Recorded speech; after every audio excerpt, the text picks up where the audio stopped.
台中东海大学 EMBA 校友会特别举办教练关键力论坛，引导大家共同探索和领略专业的国际教练技术。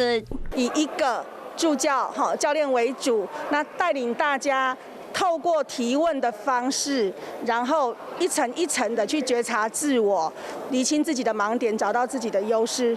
教练式的领导风格强调部署能力的成长和提升解决问题能力。透过观察、表达提问，以且享受达到目标的过程。有分成9组，有谈到生命的教练，有谈到团队领导力的教练。那这个方面呢，你学了一套这样的问话体系，你就可以帮助很多人。